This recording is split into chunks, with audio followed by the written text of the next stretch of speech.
अस्सलाम वालेकुम dear students. आज हम करते हैं चैप्टर नंबर 1 के मल्टीपल चॉइस क्वेश्चंस। इसमें हमारे पास जो फर्स्ट क्वेश्चन है that is given on the book. The purpose of the study and discoveries in physics is. इसमें आपको ऑप्शंस गिवन है the probing of interstellar spaces, second है the betterment of mankind, third the development of the destructive technologies in warfare and fourth is development in aesthetics for the world. अच्छा, इसका answer है the betterment of mankind. Reason इसकी ये है कि physics का जो एम है basically that is to improve the human life through advancement. Second question की तरफ चलते हैं। Second question is given that, second question है कि the length of a steel pipe is between 0.7 metre to 0.8 metre. Identify from the following the appropriate instrument to be used for the accuracy of 0.001 metre. अच्छा, इसमें ना ये देखें, आपका जो given quantity है वो 0.7 और 0.8 मीटर के दरमियान है। 0.7 0.8 मीटर के दरमियान होने का मतलब ये है कि आपकी जो क्वांटिटी है वो अबाउट 70 सेंटीमीटर। 0.7 का मतलब है 70 सेंटीमीटर और 0.8 का मतलब है 80 सेंटीमीटर। तो ये इनके दरमियान है। तो अगर हम सिक्रियो गेज लें ना, माइक्रोमीटर सिक्रियो गेज, तो वो तो आपको पता है। ये अभी ये देखिए, माइक्रोमीटर जो सिक्रियो गेज होता है ना, ये तो बहुत स्मॉल मेजरमेंट्स के होता है के लिए इस्तेमाल होता है, इस इतना छोटी चीज़ों के लिए। इसी तरह अगर हम वर्नियर कैलिपर की बात करें, वो भी छोटी छोटी मेजरमेंट के लिए इस्तेमाल होता है। और अगर हम मेजरिंग टेप लें, वो मेजरिंग टेप जो होती है वो लंबी मतलब मीटर्स में मेजर के लिए होती है। आमतौर पे आपने देखा होगा वो यूज़ करते हैं, जैसे प्लम्बर यूज़ कर रहे होते हैं वो किसी भी जगह पे मेजरमेंट लेने के लिए कि लेंथ या विड्थ जो कितनी लेनी है। तो ये तीनों चीज़ें निकल गई, यानी हमारे पास ये भी नहीं रहेगी, अब ये सिक्रियो गेज वाली भी नहीं रहेगी ऑप्शन, और मेजरिंग टेप की भी नहीं। तो हमारे पास मीटर रॉड की जो है वो एक बन जाती है ऑप्शन। अब मीटर रूल क्या है ये मैं अभी आपको दिखाती हूँ। तो इसका आंसर हमारा आ गया मीटर रूल। मीटर रूल जो है ये आमतौर पे हम लैब में इस्तेमाल करते हैं जी स्टूडेंट्स। ये है एक मीटर रूल। ये मीटर रूल जो है ये हम इस्तेमाल करते हैं। 1 मीटर इसकी लेंथ होती है, जिसको हमने ये देखें ये सेंटीमीटर्स में डिवाइड किया हुआ है। ये 1 सेंटीमीटर है, ये 2 सेंटीमीटर, 3 सेंटीमीटर। तो 1 मीटर को हमने 100 सेंटीमीटर्स में इस तरह से डिवाइड किया है। इसकी ये दूसरी साइड इंचेस में होती है। तो वो मेजरमेंट जो हमने मीटर्स में तकरीबन करनी होती है, यानी 1 मीटर की लेंथ तक, तो उसके लिए हम मीटर रूल इस्तेमाल करते हैं। अच्छा, अब हम अपने अगले एमसीक्यू की तरफ चलते हैं। इसमें आपको गिवन है कि ये आपके पास अभी आपको पता चलेगा कि आपको रीडिंग जो है वो वर्नियर कैलिपर से लेनी आती है या नहीं। यहाँ पे आपको बेटा गिवन है कि metre diameter of the steel ball is measured using a vernier calipers and its reading is shown in the figure। ये इसकी रीडिंग है। What is the diameter of the steel ball? आपने उसका डायमीटर मेजर करना है। तो इसके लिए इंपॉर्टेंट चीज जो आपकी देखने वाली वो ये है। ये देखिए, ये है आपका 1 सेंटीमीटर। 1 सेंटीमीटर के बाद आपने डिविजन्स देखनी है। ये आपकी 1.1, ये 1.2 और ये 1.3। तो ये वर्नियर के 0 से पिछली आपकी 1.3 रीडिंग है। आपने ये 1.3 सेंटीमीटर ले ली, ठीक है। और उसके बाद आपने देखना है कि इसकी कौन सी लाइन जो है ना वो वर्नियर की लाइन और मेन की लाइन आपस में मिल रही है। तो ये वाली लाइन देखें, ये वाली 9th नंबर पे जाके ये वाली लाइन जो है ना, ये लास्ट वाली लाइन, ये दोनों आपस में मिली हुई हैं। तो इसका मतलब है कि जो वर्नियर की लाइन है वो लाइन 9th होती है। ये जो वर्नियर की लाइन होती है ना, इस 9th नंबर को हम मल्टीप्लाई करते हैं इसके लीस्ट काउंट से, 0.01 से।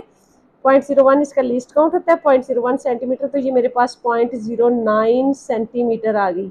अब मैं इन दोनों वैल्यूज को ऐड करूंगी, इसको भी और इसको भी। तो फिर मेरे पास ना इसकी क्वांटिटी आ जाएगी, यानी 1.3 प्लस 0.09, तो मेरे पास आ जाएगा 1.39 सेंटीमीटर। तो ये इसका आंसर जो है वो 1.39 सेंटीमीटर। अब आपको पता चला कि आपने इसको रीड कैसे करना है। अच्छा जी, हमारा क्वेश्चन नंबर 4 है, the figure shows the reading on a micrometer screw gauge used to measure the diameter of thin rod. One complete turn of thimble is 0.5 millimeter and there are 50 lines on the circular scale. The diameter of the rod is, हमें diameter major करना है, ये हमारे पास सामने reading है। अच्छा, अगर simply इसकी रीडिंग नोट करनी है ना, वो तो हमें ये देखना होता है, ये देखें, ये रीडिंग जो है ना, ये नीचे वाली लाइन जो 0.5 को शो कर रही है, जो ऊपर वाली वो 1 को। तो ऊपर वाली 3 लाइनें नज़र आ रही हैं, तो ये 3 हो जाएगा, और नीचे वाली एक लाइन 3 के बाद वाली भी नज़र आ रही है, तो मेन रीडिंग आपकी आ जाएगी 3.5। यानी अगर आप इसकी मेन स्केल रीडिंग नोट करेंगे ना, तो वो आ जाएगी 3.5 मिलीमीटर। और उसके साथ आपको ये भी देखना होता है, ये वाली रीडिंग हम यहाँ से देखते हैं। चलिए ये देखें, इसमें ना 3.5 तो आपको यहाँ तक लाइनें नज़र आ रही हैं। उसके बाद ये देखना होता है कि ये वाला जो नंबर है, ये कौन सी लाइन इस इंडेक्स लाइन के साथ मिल रही है। ये देखें, जो गिवन है उसके मुताबिक जो लाइन है वो 17 नंबर वाली लाइन, ये 15 है, ये 16 है, ये 17 है। 17 नंबर वाली लाइन जो है ना, वो इस इंडेक्स लाइन के साथ मैच कर रही है। तो आपके पास जो 17 नंबर है, ये मल्टीप्लाई होगा इसके लीस्ट काउंट से। लीस्ट काउंट है 0.01 मिलीमीटर। तो आपके पास ये इसका जो आंसर आ जाएगा वो आएगा 3.5 मिलीमीटर प्लस 0.17 मिलीमीटर। तो अगर हम दोनों को ऐड करेंगे तो ये 3.5 और ये 1 हो गया 67 मिलीमीटर, जो हमने आंसर पहले टिक किया कि हमारा ये आंसर होगा। अच्छा, अब ये ना, अभी आपको उन्होंने पहले गिवन ये बताया था कि इसकी एक रोटेशन से जो है ना, वन रोटेशन से उन्होंने कहा था कि ये देखें, यहाँ पे ये 0 है ना, तो 1 रोटेशन अगर हम कंप्लीट करते हैं ना, ये दोबारा मैं इधर 0 लेके आ रही हूँ, ये देखें 1 रोटेशन कंप्लीट हुई तो ये 0.5 मूव करता है। अब इसके बाद ये देखिए, पहले ऊपर लाइन, अब नीचे वाली लाइन भी आपको नज़र आना शुरू होगी, यानी 0.5 मिलीमीटर डिस्टेंस इसने एक रोटेशन से कंप्लीट किया। तो ये इसके बाद मैंने आपको रीडिंग लेने का तरीका बता दिया कि हमने मेन पहले रीडिंग देखनी होती है कितनी नज़र आ रही है, उसके बाद हमने लीस्ट काउंट के साथ जो सर्कुलर की रीडिंग होती है उसको मल्टीप्लाई कर देना है, फिर दोनों को ऐड कर देना है। तो इस तरह से 3.67 हमारा आंसर आ जाएगा। अच्छा जी डियर स्टूडेंट्स, क्वेश्चन नंबर 5 है, the number of significant figures of a measurement are defined as. पहली ऑप्शन है, they reflect the accuracy of the observation in a measurement, ये बात दुरुस्त है। अगली बात है कि they are the figures which are reasonably reliable, ये बात भी ठीक है। नेक्स्ट है कि they are accurately known digits and first doubtful digit of a measurement, ये भी बिल्कुल इनकी डेफिनेशन ठीक है। तो चौथी ऑप्शन हमारे पास है ऑल ऑफ अबव, तो हम इसी को करेक्ट कहेंगे कि हमारी सारी जो गिवन है उनमें से यही वाली ऑप्शन जो है वो ठीक है। अभी हम नेक्स्ट पे चलते हैं, क्वेश्चन नंबर 6 पे। इसमें है, अच्छा क्वेश्चन है कि the number of significant figures in the measured mass to 2500.0 kg। अब इसमें क्वेश्चन है कि कितनी सिग्निफिकेंट डिजिट्स हैं, तो ये सारे के सारे 5 के 5 जो हैं वो सिग्निफिकेंट डिजिट है। इस केस में बेटा जो राइट साइड पे सिग्निफिकेंट फिगर्स के केस में डेसिमल के राइट साइड पे जो जीरो होते हैं वो ऑलवेज सिग्निफिकेंट होते हैं। क्वेश्चन नंबर 7 है द सम 12 kg, ये आपके पास फिगर है जिनको हम ऐड कर रहे हैं। 12 है, 2.02 है और उसके बाद 5.1 है। They are added according to, अब उसका आंसर जो होगा हमने उसका आंसर देना है टू अप्रोप्रिएट प्रिसीजन। अगर हम इनको ऐड करें तो मेरे पास आंसर आता है, मैं अभी आपके सामने ऐड करती हूँ। अच्छा, इस केस में ना हमारे पास 3 जो है फिगर्स हैं। 12 है पहला फिगर, दूसरा 2.02 और तीसरा है 5.1। हमने इनको ऐड किया तो मेरे पास आंसर आया 19.12 kg। लेकिन जब हम किसी भी चीज़ को ऐड करते हैं तो हमें क्वेश्चन में दी हुई जो वैल्यूज़ हैं, जिनको टर्म्स को हम ऐड कर रहे हैं, हमें वो देखना होता है कि मिनिमम नंबर ऑफ डिजिट किस में है जो सिग्निफिकेंट है। तो यहाँ पे इस वैल्यू को ले लें या इसको ले लें, आपके पास मिनिमम नंबर ऑफ डिजिट 2 हैं, तो आपके आंसर में भी ये जो फर्स्ट 2 डिजिट होंगे यही आपके सिग्निफिकेंट होंगे, ये अगले जो हैं वो नॉन सिग्निफिकेंट होंगे। तो आंसर जो होगा हमारा अप्रोप्रिएट प्रिसीजन के साथ वो 19 kg ही आएगा। ये नेक्स्ट वाले जो हैं वो नॉन सिग्निफिकेंट में आ जाएंगे। जी, नेक्स्ट क्वेश्चन है the answer to appropriate precision for subtraction 1.126 minus 0.97268। अब हम क्या करेंगे, इसमें से इसको सब्ट्रैक्ट करेंगे और फिर देखेंगे इसका आंसर जो है कौन सा इसका सही अप्रोप्रिएट प्रिसीजन तक आंसर है। जब मैंने इस नंबर में से इस नंबर को सब्ट्रैक्ट किया तो मेरे पास आंसर आया है 0.15332। लेकिन अगर मैं अपनी गिवन वैल्यूज़ में से देखूं तो मेरे पास ये 4 डिजिट हैं, यानी पॉइंट के बाद 3 डिजिट हैं जो लीस्ट वैल्यू में हैं। तो इधर भी आंसर में भी जो अप्रोप्रिएट प्रिसीजन होगी वो पॉइंट के बाद 3 डिजिट्स तक ही होगी। तो इसलिए मेरा आंसर बनेगा 0.153। इसके बाद मैं इग्नोर कर दूंगी। हाँ, ये होता कि जब आप ये नंबर लिखते तो आप उससे पिछले वाले नंबर को देखते हैं कि वो 5 से ग्रेटर है या लेस है या 5 के इक्वल है, तो देन आप इसको राउंड ऑफ कर देते हैं। तो ये वाला जो 3 नंबर है ये 5 से लेस है, इसलिए मैं इस नंबर की वैल्यू इंक्रीज नहीं करूँगी, इसको इसी तरह लिख दूँगी 153। जैसे इसमें भी ऐसे ही था, राउंड ऑफ करने के लिए जो नंबर था ना जिसको मैं ख़त्म कर रही थी वो 5 से छोटा था, इसलिए अगले नंबर की कोई वैल्यू चेंज नहीं हुई, वो एज इट इज़ हमने लिख दिया।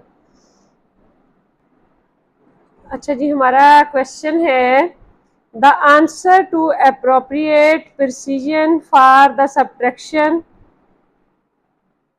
1.126 माइनस दिस, वो हमने निकाला, वो आया है ये।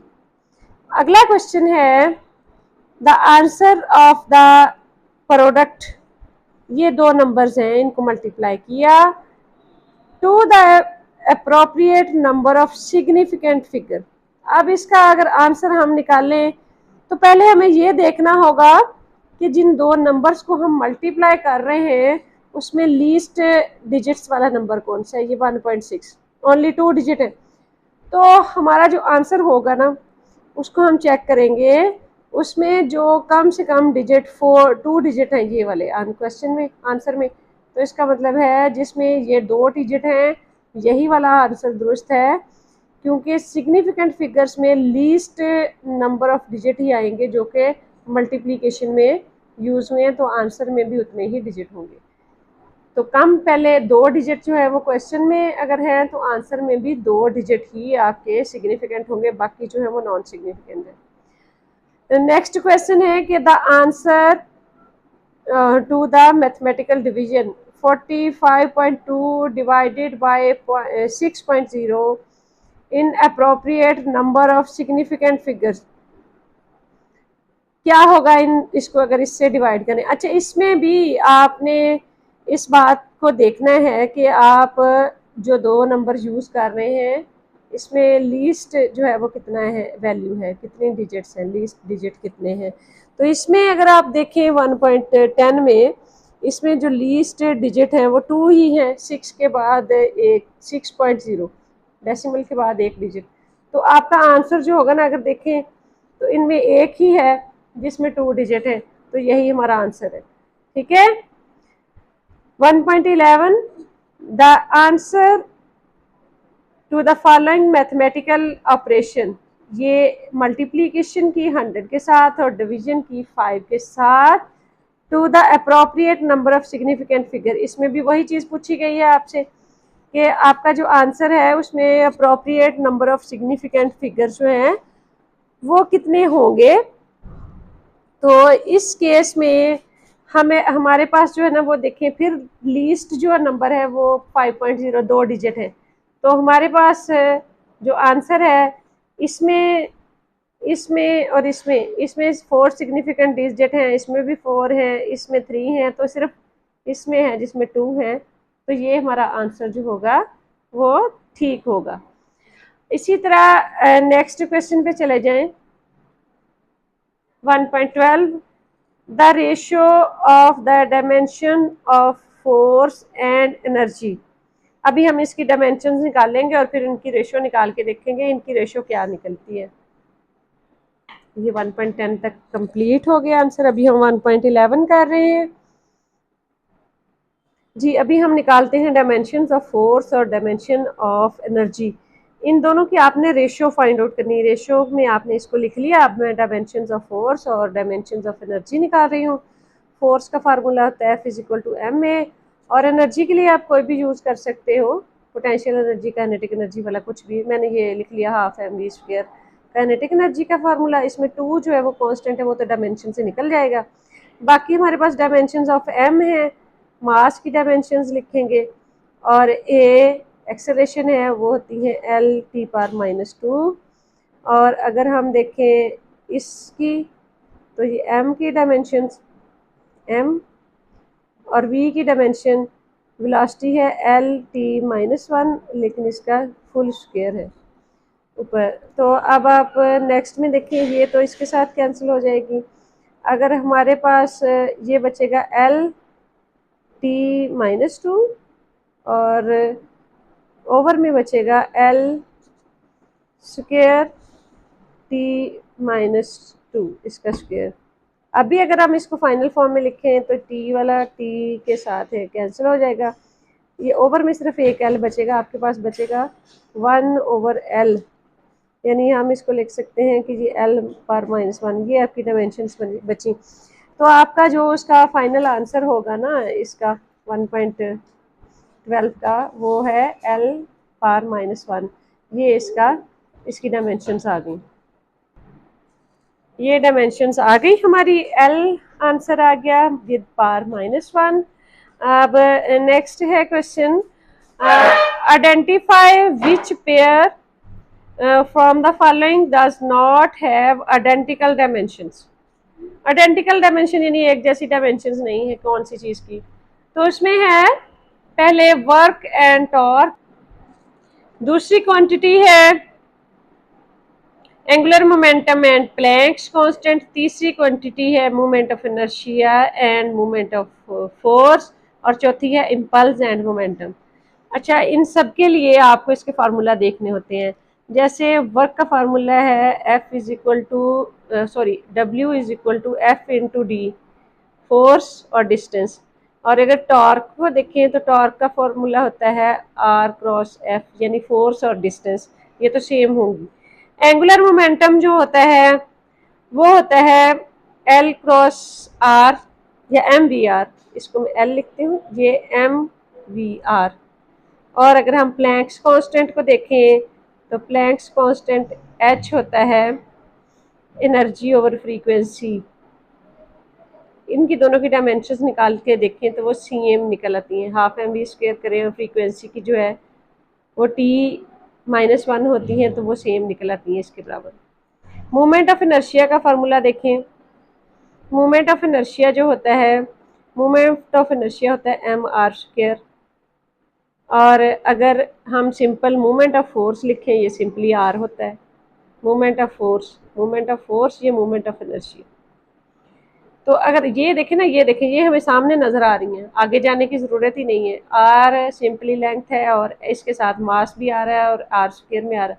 इसका मतलब है यही आंसर है कि जिसमें फार्मूला ही जो है वो डिफरेंट है तो उनके डायमेंशंस भी डिफरेंट होंगे, इम्पल्स और मोमेंटम जो है वो भी सेम होंगे। अब क्वेश्चन है 1.14 जिसमें पूछा गया है कि following figures are the same, the following figures are of the same vernier callipers. ये दोनों जो डायग्राम है वो एक ही वर्नियर कैलिपर की हैं। पहली फिगर 1 है, that shows the reading when the jaws are close. ये पहली रीडिंग है जिसमें जॉज को क्लोज करके दिखाया गया। इसमें अगर देखें ना तो ये फर्स्ट जो ज़ीरो लाइन है ना इसकी, वो मेन की ज़ीरो से मैच नहीं कर रही। इसमें आपकी जो ये लाइन है ना, करीब करके देखें, ये थोड़ी सी राइट साइड पे है और मेन का ज़ीरो जो है वो पीछे रह जाता है। इसी तरह दूसरी फिगर में जो है ना, ये आपको एक रीडिंग दिखाई हुई है। अच्छा, अभी हम क्वेश्चन पूरा पढ़ते हैं। क्वेश्चन ये है कि आपको फिगर 2 में जो है वो रीडिंग दिखाई हुई है एक सॉलिड सिलेंडर की, which is placed between the jars, यानी उससे आपने सॉलिड सिलेंडर की मेजरमेंट की है। The length of the cylinder, अब आपने सिलेंडर की जो है वो लेंथ वो मेजर करनी है। अच्छा, पहली बात तो ये कि इसमें ज़ीरो एरर है, और ज़ीरो एरर जो है वो कितना है ये आपने यहाँ से देखना है कि अगर इसकी ये फर्स्ट लाइन नहीं मिल रही तो कौन सी लाइन जो है वो एग्जैक्ट मिल रही है। तो ये देखें, ये वाली फिफ्थ लाइन है, इससे पहले फोर्थ लाइन। तो जो 4 वाली लाइन है ना, ये वाली, ये आपकी मिल रही है ऊपर वाली मेन की एक लाइन से। तो आप पहले तो इसका निकालेंगे ज़ीरो एरर।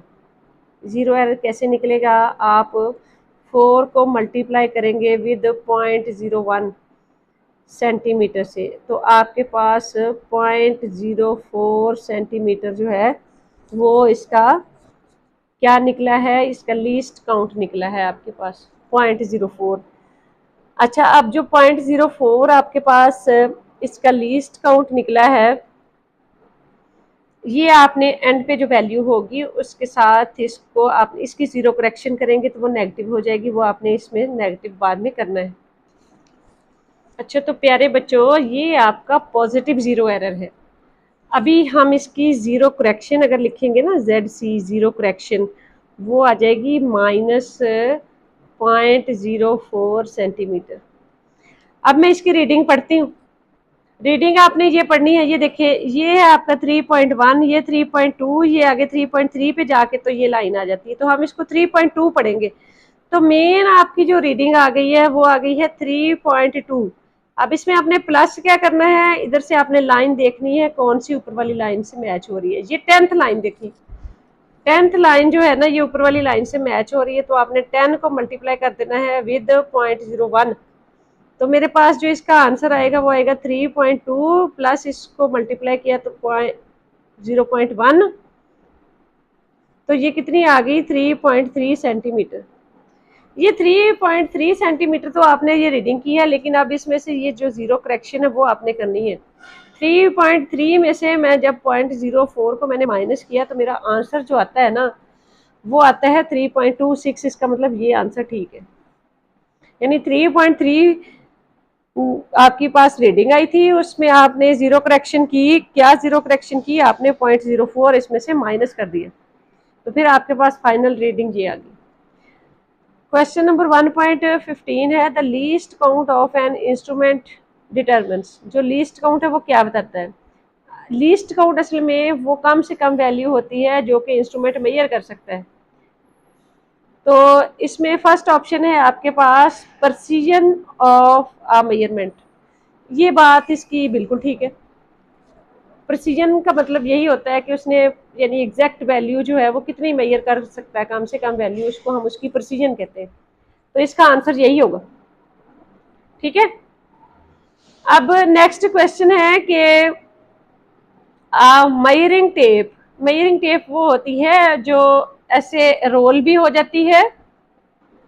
ये देखें जी, ये होती है मेजरिंग टेप। ये देखें, इसको हम ऐसे, इसको हम मैयर करने के लिए यूज करते हैं। जैसे मैंने आपको बताया था कि प्लम्बर या मिस्त्री जो होते हैं ना, वो किसी भी जगह को मैयर करने के लिए इस्तेमाल करते हैं। तो measuring tape has been graduated with the minimum scale division. हमारे पास मिनिमम स्केल डिवीजन इसकी कितनी है, 0.2 centimetre, 0.2 centimetre. The allowed reading using the tape may be. अब मिनिमम रीडिंग का मतलब होता है उसका लीस्ट काउंट इतना है, वो कम से कम कितनी वैल्यू मैयर कर सकती है, वो 0.2 सेंटीमीटर तक मैयर कर सकती है, कम से कम वैल्यू। अब हम इसके आंसर्स देखते हैं। आंसर्स में हमें वैल्यू दी हुई है 80.5, 80.6, 80.65, 80.7। अगर ये देखें, ये भी एक ऑड नंबर है, ये भी एक ऑड नंबर है, ये भी एक ऑड नंबर है, और ये एक अकेला इवन नंबर है। अब हमारा आंसर जो आना था वो तो ओनली जब भी हमने निकालना है, जाहिर है वो हमने 0.2 से मल्टीप्लाई करके ही निकालना है ना, लीस्ट काउंट से। तो उसके मल्टीपल तो हमेशा जो है वो इवन नंबर ही आएंगे। इसका मतलब है यही एक आंसर पॉसिबल है। अच्छा, एक आपको ये टिप बताऊं, अगर आपके पास ऐसे नंबर्स हों जैसे ये हैं, तो हमें आप देखिए ये तीनों जो है ऑड नंबर है, तो एक डिफरेंट कैटेगरी, तो ये एक ही बचता है जो इवन है।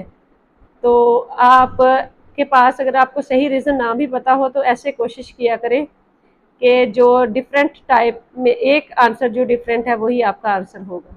ठीक है, तो ये हमारे एमसीक्यूज जो है वो चैप्टर नंबर 1 के कंप्लीट हो गए। इसको आपने कंप्लीट रीजनिंग के साथ अंडरस्टैंड कर लिया। अभी हम फिर नेक्स्ट जो है वो नेक्स्ट क्लास में करेंगे